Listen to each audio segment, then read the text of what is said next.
All right, hey everyone, welcome back. Today we are going deep on love languages. Ooh, exciting. It is, right? We're going to be looking at Gary Chapman's book, The 5 Love Languages, The Secret to Love That Lasts. That's a classic. Yeah, it is. And just to kind of set the stage for anyone who might not be familiar, we're talking about the idea that we all have these unique ways of giving and receiving love, kind of like our own personal dialects, you know? It's such a cool concept, right? And I think what's so interesting about Chapman's work is he doesn't just stick with this one book. Oh, yeah. He's got this whole collection exploring these love languages for different, relationships, Singles, men, teenagers. He even has a military edition. Wow. So it really highlights just how universal this whole idea is. I think so, too. It's applicable to, like you said, so many different people and relationships. And one of the things that just grabbed me right away was how Chapman kicks things off in the book. He asks this question: what happens to love after the wedding?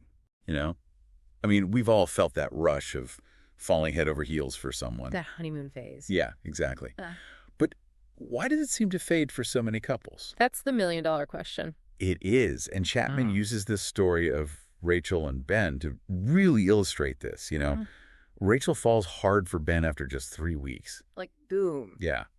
It's that classic whirlwind romance. Ah, yes, the in-love phase. It's like, well, Chapman compares it to this, emotional sugar rush, I love that analogy. Right. He talks about it like filling up your love tank, and in those early stages, all that infatuation, it's topping off the tank. You're on cloud 9. Yeah.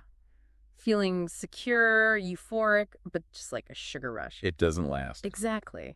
And that's where things get tricky, right? If couples don't learn how to refill each other's tanks, but in ways that actually work for them long term. Oh. Yeah, that's when the trouble can start. So that's where the 5 love languages come in. Each one is like a different way to express and experience love, And Chapman uses these languages to explain why some couples struggle, even when they both genuinely care for each other. Makes sense. It's like they're speaking different languages, and those attempts to show love just totally miss the mark. They're not on the same wavelength. Totally. So let's break them down. First up, we've got words of affirmation. This one's all about using words to express affection. Like compliments. Yeah. Compliments, encouragement, kind words, expressing appreciation. It's like using your words to build up your partner. And make them feel valued. Okay, then there's quality time. This one's huge. And it's not just about being in the same room together, right? No, definitely not. It's about giving your undivided attention, really being present. Putting down the phone. Exactly. Engaging in meaningful conversations, doing activities together where you're both truly, present and engaged. So it's making your partner feel like they're the center of your world? When you're together, yeah. Their presence, your time with them, it's truly valuable. I love that. Okay, next up we have receiving gifts. Ah, yes. The gift givers. This one sometimes gets, a bad rap, It does. But it's not about being materialistic, right? Right. It's the thought that counts. Yeah, it's about those tangible expressions of love, thoughtful presence that show you care. Exactly. The gift itself, it doesn't have to be big or expensive. It's the thought behind it. Totally. It's that symbolism of, hey, I was thinking of you, or I know you love this. Makes total sense. So we've got affirming words, quality time, thoughtful gifts. What's next? Well, next we've got acts of service. Ooh, for those who love a helping hand. Yes, for those who feel most loved when their partner, goes out of their way to do something helpful or supportive. So maybe taking something off their plate. Helping with the chore. Just making life a little easier. Exactly. Those small acts of service that say, I care about you and I want to make your life a bit smoother. I love that. And last but not least, we have physical touch. the cuddlers. Yes. This one's all about expressing love through physical affection.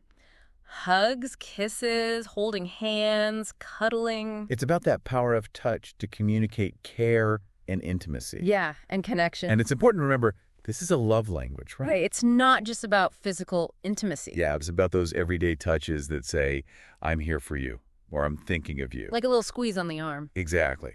Okay, so we've got these 5 distinct love languages. But how do they actually play out in relationships, Then at the good stuff. It is. And Chapman uses some really compelling stories from real couples in the book to show us just that. Oh, yeah, those case studies. Yeah. They really bring the concepts to life. They do. And they show how, mismatched love languages can cause some real misunderstandings. Oh, yeah. And hurt feelings, too. For sure. Like take Mark and Andrea, for example. Ooh, what happened with them? Well, they genuinely loved each other, Okay. but they were constantly clashing. So what was going on? It seems like they were speaking totally different languages, even though they're trying to say the same thing. Oh, that's tough. Yeah, like, I love you. Right. But they weren't hearing it. Exactly.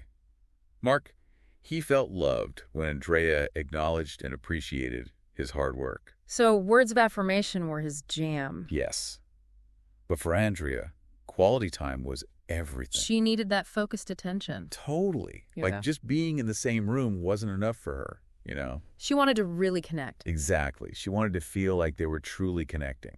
And because they didn't get each other's love languages, Oh. both of them ended up feeling unloved and unappreciated. And that breeds resentment. Big time. It created so much tension in their marriage. A classic example of good intentions gone wrong. Isn't it? Like they both meant well.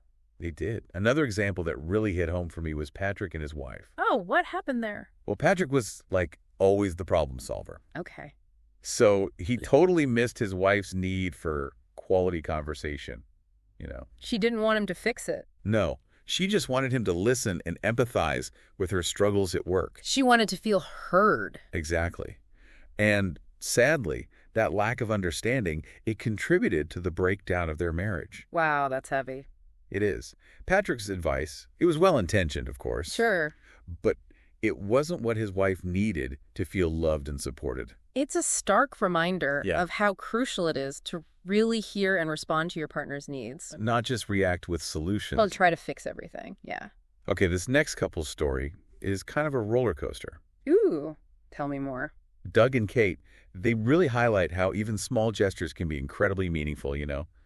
But only when they align with the recipient's love language. It's all about speaking the right language. It is. So Doug, he completely transformed their relationship. Really? Yeah, by learning to speak Kate's love language. Mm. Receiving gifts. The gift giver. He started simple, like bringing her a pizza. Ah, that's cute. Then he surprised her with small, thoughtful presents throughout the week. Things he knew she'd appreciate. Yeah. And it wasn't about, like, the monetary value of the gifts at all. The thought behind them. Yeah, exactly. And it sounds like those small acts of love, they really shifted their dynamic. They did. Yeah. Kate felt seen and cherished. It's amazing what a little thoughtfulness can do. I know. And Doug, who was always more of a saver, he realized that investing in those gifts was actually the best investment he could make in their relationship. Ah. Speaking of investments, the story of Dave and Mary highlights how acts of service, they can be super powerful communicators of love.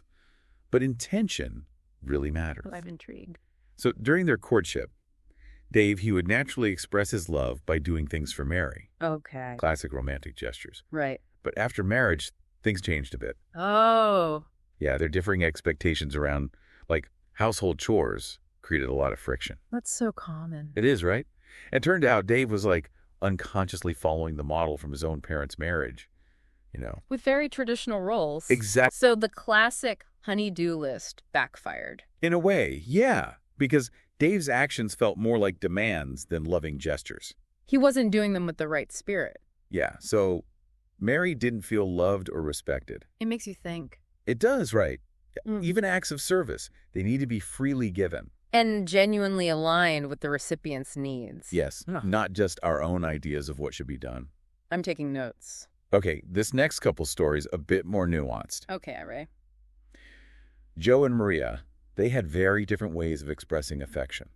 How so? Well, they struggled because they didn't understand the importance of physical touch as a love language. Oh, interesting. Joe, he craved physical affection, those everyday touches, you know. Mm. But Maria, her primary love language was quality time. Okay. So she didn't understand his withdrawal when he wasn't getting those touches. Well, they were misinterpreting each other's actions. Totally. They were missing each other's cues Right. and led to feelings of rejection. And disconnect. Yeah. It goes to show that physical touch can be as essential as words for some people. And the lack of it can be deeply felt. For sure. And then there's Anne and Glenn. Okay, what about them? Their story, it offers hope, even for the most challenging relationship. I like hope. And she was desperate to save her marriage. Mm-hmm. So she learned that Glenn's primary love language was acts of service, and she embarked on this 6-month experiment. Wow. 6 months. I know, right? She was willing to go the extra mile. She was committed. She was, even though Glenn at first was resistant to her efforts. He wasn't on board. But she persevered. What did she do? She consistently spoke his love language, even when it was hard. Even when he wasn't reciprocating? Yeah, it's like she was walking the walk, even though there's no guarantee he would change. That's tough. It was. But she kept at it, you know? Like what kinds of things? Small acts of service at first, like making his lunch, ironing his shirts, things like that. Just showing him love through actions. Yeah, without expecting anything in return. And what happened? Slowly but surely, things started to shift. Really? Yeah, Glenn, he started to express appreciation for her efforts. Okay. And eventually, he started to reciprocate. Yeah, he did. Mm-hmm. He began speaking her love language, quality time. Oh, that's so sweet. It is. It's a powerful reminder that even in the toughest situations, when one person feels totally unloved, there's still hope. It's inspiring. It really is. And it shows that consistent effort to speak the right love language, it can actually rekindle a spark. That's beautiful. If we connect this to the bigger picture, the love languages concept, it takes the focus off trying to change our partner. And it puts it on understanding their needs and meeting them in a way that truly resonates. I like that. Right. So instead of complaining about what our partner isn't doing, we can shift our focus. Yeah, to understanding what makes them feel loved and appreciated. It's a game changer. It is. Instead of blame and frustration. You get empathy. And understanding. Speaking of understanding, something else that struck me in the book was Chapman's emphasis on speaking all 5 love languages. Oh, interesting. Even if we know our partner's primary one. So don't just stick with one. Right. I mean, it's great to focus on that main language, of course, Yes. but wouldn't it get boring just doing the same things all the time? I see your point. Right. It's like a balanced diet, We need variety. Exactly. We need a variety of nutrients to thrive, not just our favorite food group. I like that analogy. So, even if your partner's main love language is, let's say, acts of service, they'll still appreciate a heartfelt compliment every now and then. Or a thoughtful gift. Exactly. It's like creating this rich tapestry of love, using all the colors and textures to make it vibrant. Ooh, love is art. Right. And as we do that, we're not just filling their love tank. We're strengthening the bond. Yes. We're building a foundation of love and appreciation. That can get us through anything. Exactly. It's like making love a habit. Something we weave into daily life. Not just something we do on special occasions. Or when we feel like it. It becomes less about grand gestures. And more about those small, everyday acts of kindness. A little note of appreciation. A cup of coffee in bed. Just being a listening ear after a long day. Those little things add up. They really do, and I think that's what makes this concept so encouraging. It's not about spending a ton of money or making these huge romantic gestures, It's the small stuff. It is. Those little things, done consistently, they make a huge difference. And what's even more fascinating, this love languages concept, it goes beyond romantic relationships. Oh, tell me more. Chapman, he's written about applying it to families, friendships, even work environments. So it's not just about romantic love. No, it's about feeling loved and appreciated in all areas of our lives. That's powerful. It is, right? Understanding how to speak the right language in any relationship can change the game. You know what? Speaking of game changers, I've got to tell you about this couple Chapman mentions in the book. They've been married for 30 years. Wow, that's a long time. It is. They were practically roommates at this point, Oh, no. Yeah, their love tank was totally dry. 30 years and they'd reached that point. It might seem hopeless. It does. But it's a powerful story of how emotional love can be rekindled. Okay. Even after years of neglect. I'm listening. So the husband, he's talking to a friend about his marital struggles. And his friend recommends the 5 love languages. Okay. So he reads the book. Oh. He has this aha moment. He figures it out. He does. He realizes he hasn't been meeting his wife's needs at all. Oh, wow. So what does he do? I don't know. He gives her the book, too. They both read it. They do. Imagine that conversation after years of disconnect. They were willing to try something new. They were. They talked about their love languages, started putting the concepts into practice. How long did it take? Well, within a few months, they'd reconnected. Wow, that's incredible. It's like they rediscovered the love they thought they'd lost. It's never too late. It's truly inspiring, It shows that it's never too late to learn how to speak your partner's love language, to revive that spark. Okay, so we've covered a lot of ground here. We have. We've talked about the 5 love languages, how they can impact relationships, and how love is a choice we make every day. It's a journey. But before we wrap up, I want to ask you something. Okay, go ahead. Out of all the stories we've talked about, which one resonated with you the most? And why? Hmm. That's a good question. You know, the one that really stands out for me is Doug and Kate. Yeah. It's such a powerful story. It is. It shows how even when you're at a point where, things feel really tough, you can turn it around. If you make the effort. Exactly. Like Doug, he didn't just throw in the towel. He chose to learn Kate's language. And look what happened. Right. Their relationship blossomed again. It's a beautiful reminder that sometimes those simple acts of love, when they're in the right language, are all it takes. Absolutely. But it's not always easy, is it? Like figuring out what that right language is. Not always. It reminds me of that story about Anne and Glenn. Oh, yeah, the 6-month experiment. That one. I mean, talk about commitment. She was dedicated, that's for sure. But it makes you think, right? Like, how often do we try to love our partners the way we want to be loved? Instead of how they need to be loved. Exactly. Right. And that's where the disconnect comes in. It's like we're speaking different dialects of the same language. I like that analogy. Like, we might both be speaking acts of service, but what that means for each of us is totally different. So how do we get past that? How do we figure out those nuances? Well, Chapman, he talks a lot about the importance of observation. Like really paying attention. Yeah. Notice how your partner reacts to different things, what makes them light up, what leaves them feeling kind of flat. And don't be afraid to ask questions. Absolutely. Have those open and honest conversations, It seems so obvious.